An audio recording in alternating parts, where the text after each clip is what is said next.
Property number 2 है हमारी addition is associative, कि जो हमारा एडिशन है वो कहता है एसोसिएटिविटी प्रॉपर्टी। अब एसोसिएटिविटी प्रॉपर्टी कैसे होती है, आपने लोअर क्लास में कैसे पढ़ा है यहाँ समझते हैं। कि जैसे आपके पास 3 नंबर है 2, 3, 5, आप ऐसा करो 2 + 3 + 5 कर लो, या 2 + 3 + 5 कर लो। 2 + 3 5 + 5, 2, 3 + 5 8, 5 + 5 10, 8 + 10 9। तो यहाँ पे एडिशन क्या है, एसोसिएटिव होता है। उसी तरह से मैट्रिक्स में कैसे वर्क करते हैं, एडिशन इज एसोसिएटिविटी। आप पहले क्या करो, बी और सी मैट्रिक्स को ऐड करो, फिर उसमें ए को ऐड करो, या पहले आप ए और बी मैट्रिक्स को ऐड करो या उसमें सी मैट्रिक्स को ऐड कर दो। दोनों चीज़ें क्या होती हैं, सेम। मैंने एग्जांपल ले लिया है, आप एक बार वेरीफाई करेंगे। पहले आप लेफ्ट हैंड साइड लेंगे, उसको सॉल्व करेंगे, फिर आप राइट हैंड साइड ले लेंगे, उसको सॉल्व करेंगे। यहाँ से कहोगे लेफ्ट हैंड साइड किसके इक्वल आ जाएगी, राइट हैंड साइड के। उसके बाद एक नोट है, जैसे हमने पहली प्रॉपर्टी में पढ़ा था उसी तरह यहाँ पे भी एक नोट है सब्ट्रैक्शन को लेकर। सब्ट्रैक्शन इज नॉट एसोसिएटिव, जो सब्ट्रैक्शन है वो एसोसिएटिव नहीं होती। इसके लिए आप खुद एक एग्जांपल बनाएंगे, ए लेंगे, बी लेंगे, सी लेंगे, एग्जांपल बनाएंगे और इसको वेरीफाई करके देखेंगे। a - b - c not equal to a - b - c के। ये बहुत सिंपल सी प्रॉपर्टी थी। उसके बाद होता है एडिटिव आइडेंटिटी। दो तरह की आइडेंटिटी होती है, एक तो होती है मल्टीप्लिकेटिव आइडेंटिटी, एक होती है एडिटिव आइडेंटिटी। जैसे आपने लोअर क्लासेज में इस चीज़ को कैसे पढ़ा हुआ है, मान लो ये 2 है आपके पास, मैं पूछूं कि इसकी इस नंबर में मैं ऐसा क्या नंबर ऐड करूं कि ये इसी के इक्वल आ जाए। 2 में मैं ऐसा क्या एलिमेंट ऐड करूं, कौन सा नंबर ऐड करूं कि 2 के इक्वल आ जाए। 2 के इक्वल कब आएगा, जब इसमें क्या ऐड करूंगा, 0, या इसको ऐसा लिख दूं मैं 0 + 2, तब भी आंसर क्या आएगा, 2। तो एडिटिव आइडेंटिटी क्या होती है, 0। उसी तरह एडिटिव आइडेंटिटी, ए में आप 0 मैट्रिक्स ऐड करें तब भी ए आएगा, या 0 मैट्रिक्स में ऐड करें तब भी क्या आएगा, ए आएगा। लेकिन एडिशन के लिए होना चाहिए where A and O are same order. Same order के क्यों होने चाहिए, तभी क्या होगा, दोनों का एडिशन डिफाइन होगा। एक एग्जांपल लिया मैंने, एक ए ले लिया, ए के लिए 1 3 4 6, एक मैंने कौन सी मैट्रिक्स ले ली, 0 मैट्रिक्स। अब मैं लेफ्ट हैंड साइड निकाल रहा हूँ, a + 0, देखो 0 ऐड करें कोई इफेक्ट ही नहीं पड़ेगा, 1 3 4 6 ही आएगा। या मैं 0 + a निकाल लूँ, देखो ये किसके इक्वल आ रहा है, a के इक्वल, ये भी किसके इक्वल आएगा, a के इक्वल आएगा। तो बहुत सिंपल सा था। उसके बाद आता है एडिटिव इनवर्स। ये भी आप लोअर क्लासेस में पढ़ चुके हो। कैसे, मान लो ये है 5 है मेरे पास, मैं इसमें ऐसा कौन सा नंबर ऐड करूं कि ये किसके इक्वल आ जाए, 0 के इक्वल। तो ऐसा कौन सा नंबर है जिसको 0 बना सकता है, तो -5। उसी तरह a का एडिटिव इनवर्स क्या होता है, -a। तो additive inverse of a is -a। लिखते कैसे हैं, a + -a equal to identity क्या आना चाहिए। जैसे ये एग्जांपल लिया मैंने,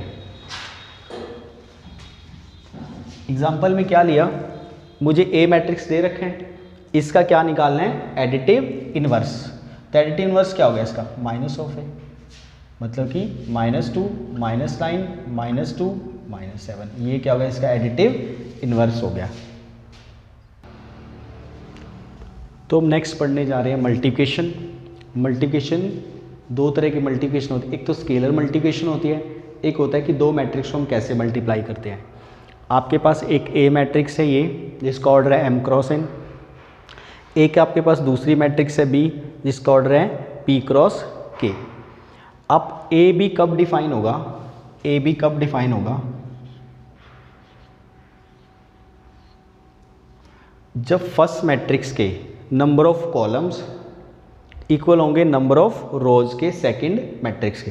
देखो इस ये जो मैट्रिक्स है इसके तो क्या कॉलम्स किसके इक्वल हो, इस मैट्रिक्स के रोज के अगर इक्वल हो तो क्या होती है, मैट्रिक्स मल्टीप्लिकेशन पॉसिबल होती है, अदरवाइज मैट्रिक्स मल्टीप्लिकेशन पॉसिबल नहीं होती। जैसे हम छोटे छोटे एग्जांपल्स के उसको सीखने की कोशिश करते हैं। जैसे ए मैट्रिक्स ली, इसका ऑर्डर है 2 × 3, और बी मैट्रिक्स ली मैंने, उसका ऑर्डर है एक बी मैट्रिक्स ली मैंने, मान लो इसका ऑर्डर है 3x6, 3x4 लेते हैं। मुझे निकालना है ए बी। ए बी पहले तो डिफाइंड कब होगा? ए बी जब डिफाइंड होगा जब ए के तो क्या कॉलम और बी के किसके इक्वल हो? रोज के। अब चेक करते हैं ए में कितने कॉलम है। ये तो किसके लिए आता है? रो के लिए, और ये किसके लिए आता है? कॉलम के लिए। तो ए मैट्रिक्स के क्या कॉलम कितने हैं इसमें? 3, और बी मैट्रिक्स के ये किसके लिए? रो के लिए, और ये किसके लिए? कॉलम। किसके इक्वल होना चाहिए? ये रो के। दोनों चीज़ इक्वल आ गई ना, तो ये मैट्रिक्स मल्टीप्लिकेशन पॉसिबल है। ए बी तो पॉसिबल है। अब चेक करते हैं क्या बी ए भी पॉसिबल है? बी ए मैट्रिक्स, अगर बी ए की मल्टीप्लिकेशन पॉसिबल है या नहीं चेक करते हैं। इस मैट्रिक्स से क्या होने चाहिए? कॉलम, और इस मैट्रिक्स के रो। जो फर्स्ट मैट्रिक्स होती है उसके कॉलम और जो सेकंड मैट्रिक्स होती है उसके रो, दोनों क्या होने चाहिए? इक्वल होने चाहिए। बी के रो, बी का कॉलम देखते हैं। बी के कॉलम कितने हैं? 4, और ए के रो कितने हैं? 2। तो ये तो डिफाइंड नहीं है। ए बी तो डिफाइंड है, बी ए डिफाइंड नहीं है। और छोटे छोटे एग्जांपल्स इसको क्लियर करने की कोशिश करते हैं। जैसे मैंने मान लो ए मैट्रिक्स लिया 2x3, और बी मैट्रिक्स लिया मैंने 3x3। अब मुझे चेक करना है क्या ए बी का मल्टीप्लिकेशन पॉसिबल है या नहीं। ए बी का मल्टीप्लिकेशन, इसके लिए क्या होना चाहिए? यहाँ पे रो और बी के ए के कॉलम और बी के किसके इक्वल हो? रो के। ए के कॉलम और बी के क्या हो? रो इक्वल होने चाहिए। ए के कॉलम और बी के रो इक्वल हो। चेक करते हैं ये किसके लिए आता है? रो के लिए, और ये कॉलम के लिए। ये किसके लिए? रो के लिए, और ये किसके? कॉलम के लिए। रो के लिए, कॉलम के लिए, रो के लिए, कॉलम के लिए। दोनों को हम चेक कर लेते हैं। कॉलम इक्वल टू रो है या नहीं? देखो फर्स्ट के कितने कॉलम है? 3, और सेकंड के कितने हैं? रो 3। तो ये क्या है? डिफाइंड है। अब बी ए चेक करते हैं। बी ए, तो इसका क्या होना चाहिए? इसके तो कॉलम और यहाँ के रो इक्वल होने चाहिए। बी के कॉलम कितने हैं? बी के कॉलम कितने हैं? 3, सही है।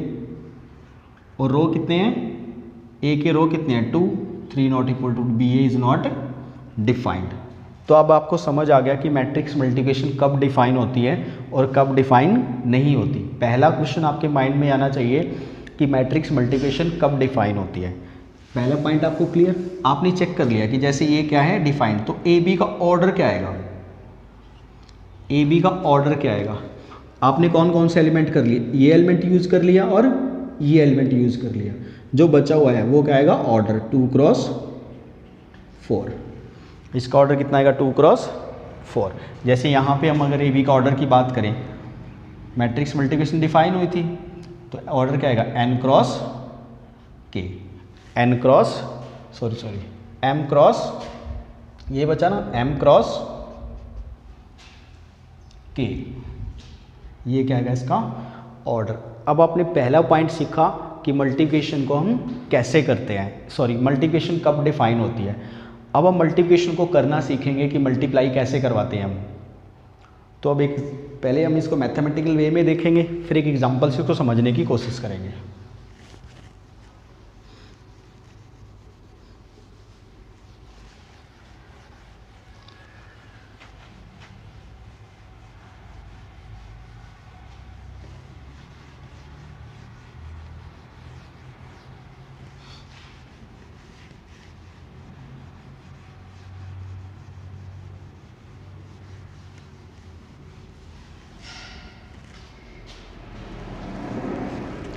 जैसे आपके पास ये ए मैट्रिक्स है, A11, A12, A21, A22। एक आपके पास एक बी मैट्रिक्स है, बी मैट्रिक्स है आपके पास B11, B12, B21, B22। ए मैट्रिक्स आपके पास ये, बी मैट्रिक्स आपके पास ये। तो ए का ऑर्डर कितना है? 2x2, और बी का ऑर्डर भी कितना है 2 क्रॉस 2। तो यहाँ पे तो क्या होना चाहिए कॉलम और यहाँ का रो दोनों क्या होने चाहिए इक्वल, दोनों क्या है इक्वल है। तो मैट्रिक्स मल्टीप्लिकेशन यहाँ पे पॉसिबल है। अब मल्टीप्लाई करते कैसे हैं आपको ये सिखाना जा रहे हैं। देखो कई बच्चे ये बात मुझसे फैब में आके पूछेंगे कि मल्टीप्लिकेशन कैसे होता है, तो बेहतर है कि आज ही सीख लें आप इसको। देखो ए बी को मल्टीप्लाई कैसे आएगी, बहुत ध्यान से समझ रहे हैं। देखो ये क्या है, फर्स्ट R1, पहले R1 का C1 के साथ मल्टीप्लाई, ये क्या है C1 और ये है C2। देखो बहुत शॉर्टकट तरीके से समझाऊंगा आपको। R1 का मल्टीप्लाई पहले C1 के साथ, फिर R1 का मल्टीप्लाई C2 के साथ, R1 का मल्टीप्लाई C1 के साथ, फिर R2 का मल्टीप्लाई C2 के साथ। पहले यहाँ पे एक रो ले लें, जितने भी इधर कॉलम है सबके साथ क्या कर देंगे मल्टीप्लाई। वो मल्टीप्लाई कैसे करते हैं ये भी सिखाते हैं आपको। ये क्या है आपका R2, पहले R1 का यहाँ पे एक रो ले लो, जितने भी कॉलम है सबके साथ मल्टीप्लाई करा दीजिए। उसी तरह यहाँ पे क्या ले लो, एक रो ले लो, यहाँ पे इसके बाद सेकंड रो लिया, सेकंड रो का पहले फर्स्ट कॉलम के साथ, R2 का C1 के साथ, उसी तरह R2 का C2 के साथ, R2 का C2 के साथ। अब ये मल्टीप्लाई करते कैसे हैं आप ये सीखते हैं। देखो पहले A11 की B11 के साथ, R1 की C1 के साथ करनी है ना। जब इस एलिमेंट की इस एलिमेंट के साथ करा देंगे, साथ के साथ प्लस आएगा, प्लस A12 की B12 के साथ। मैंने क्या किया, R1 की मल्टीप्लाई करवा दी C1 के साथ, मेरे पास फर्स्ट एलिमेंट आ गया। अब देखते हैं R1 की C2 के साथ, यहाँ से सेकेंड एलिमेंट आएगा A11 into B12 plus A12 into B22। R1 ने अपना वर्क कर दिया।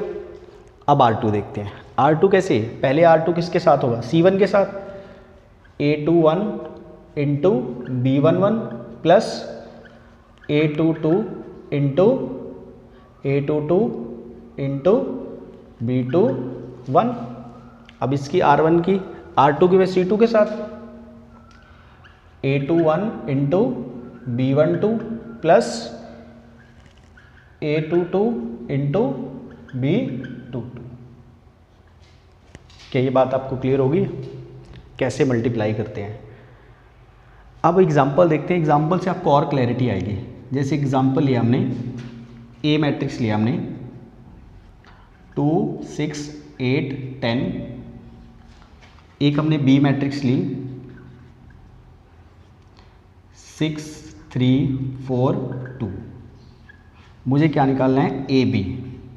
आपके माइंड में हमेशा एक चीज़ आनी चाहिए कि ए बी डिफाइंड है या नहीं। ए बी डिफाइंड है, इसका ऑर्डर कितना है 2 क्रॉस 2, इसका ऑर्डर भी कितना है 2 क्रॉस 2। यहाँ पे कॉलम और यहाँ पे रो दोनों क्या है इक्वल है।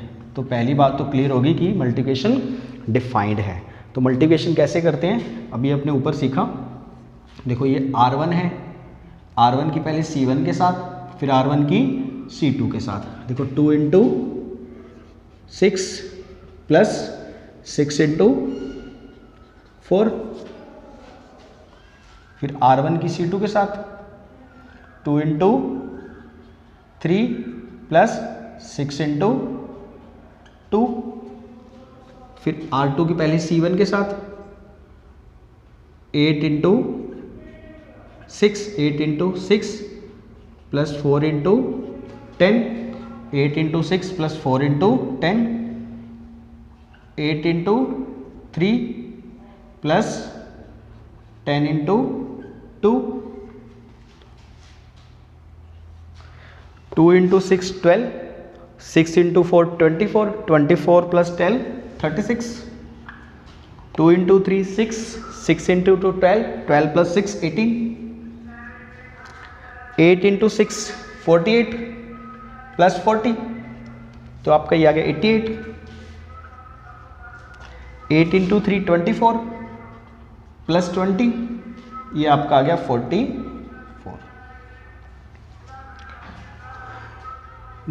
3-4 क्वेश्चन जैसे हम लगाते जाएंगे, एक्सरसाइज को भी सॉल्व करेंगे और डिफरेंट क्वेश्चन को सॉल्व करेंगे, तो आपके सामने इसका कंसेप्ट बनना स्टार्ट हो जाएगा। अभी मैंने आपको 2 क्रॉस 2 की मल्टीप्लिकेशन करके दिखाई है, 3 क्रॉस 3 की भी सेम है। अब एक एग्जांपल लेता हूँ मैं 3 क्रॉस 3 का, फिर उसको हम करने की कोशिश करते हैं। तो मल्टीप्लिकेशन हम नेक्स्ट देखते हैं।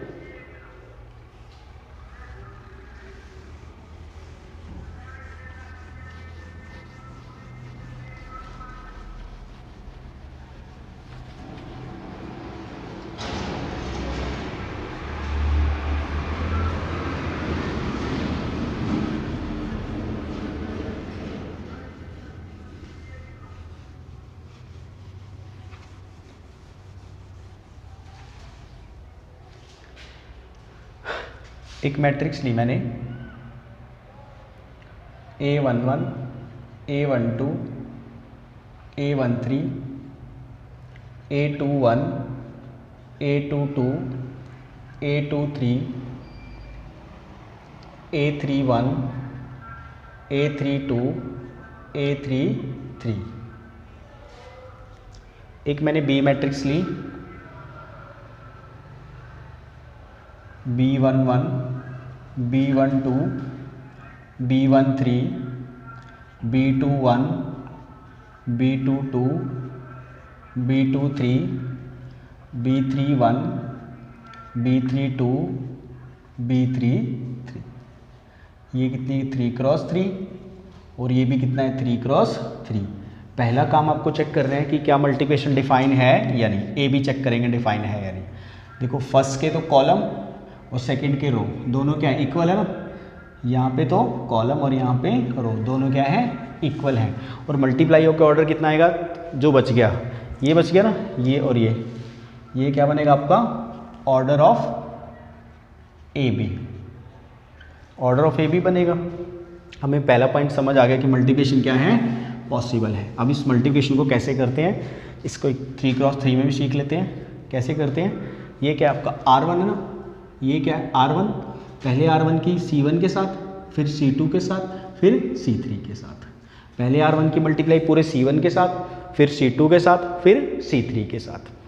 फिर उसी तरह R2 की मल्टीप्लाई पहले C1 के साथ, फिर C2 के साथ, फिर C3 के साथ। उसी तरह R3 की मल्टीप्लाई पहले C1 के साथ, फिर C2 के साथ, फिर C3 के साथ। देखो करते हैं R1 की C1 के साथ A11 into B11 plus A12 into B21 plus A13 into B31। देखो फर्स्ट एलिमेंट की फर्स्ट के साथ कर दी, अब सेकंड के साथ करेंगे। फर्स्ट R1 की C1 के साथ, अब C2 के साथ A11 into B12 plus A12 into B22 plus A13 into B32। अब R1 की थर्ड के साथ करेंगे A11 into B13 plus A12 into B23 plus A13 into B33। इस तरह से हम पूरी मैट्रिक्स को मल्टीप्लाई करेंगे।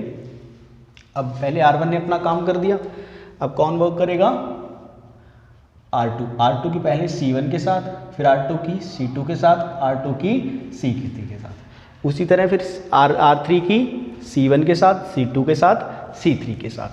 R2 की मल्टीप्लाई करते हैं A21 into B11 plus A22 into B21 plus A23 into B31।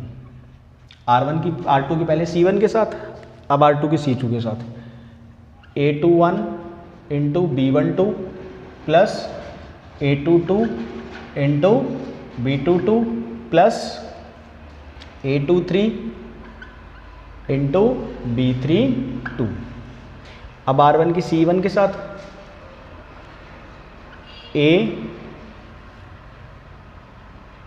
A21 की मल्टीप्लाई B13 के साथ प्लस A22 की मल्टीप्लाई B23 के साथ प्लस A23 की मल्टीप्लाई B32 के साथ, C2 के साथ कर दिया पूरा मल्टीप्लाई। सॉरी यहाँ पे इस R1 पहले C1 के साथ अब C2 के साथ हो रहा है। A21 into B13 plus A22 into B23 plus A23 into B33। अब हम नेक्स्ट पढ़ते हैं, R3 को देखते हैं मल्टीप्लाई करा के। R3 की पहले C1 के साथ, फिर C2 के साथ, फिर C3 के साथ। R3 की C1 के साथ A31 into B11 plus A32 into B21 plus A33 into B31। अब A31 की मल्टीप्लाई B12 के साथ प्लस A32 की मल्टीप्लाई B22 के साथ, A33 की मल्टीप्लाई B32 के साथ, उसी तरह A31 की मल्टीप्लाई B13 के साथ प्लस A32 की मल्टीप्लाई B23 के साथ, A33 की मल्टीप्लाई B33 के साथ। इस तरीके से आप मल्टीप्लाई करोगे। अब एक एग्जांपल देखते हैं, एग्जांपल से आपको बहुत आसानी से समझ आएगा। जैसे यहाँ पे लिख लेते हैं, एक मैट्रिक्स ए ले लिया मैंने, 2 3 4 1 2 3 3 1 1। एक मैंने दूसरा मैट्रिक्स ले लिया बी, 1 2 1 3 1 2 2 4 1। पहले तो दोनों का ऑर्डर चेक करेंगे। इसका ऑर्डर 3 क्रॉस 3 है और इसका भी ऑर्डर कितना है, 3 क्रॉस 3। यहाँ पे तो कॉलम और यहाँ पे रो दोनों क्या होने चाहिए, इक्वल। 3 रो हैं और 3 क्या है, कॉलम। ये क्या है, इक्वल हैं।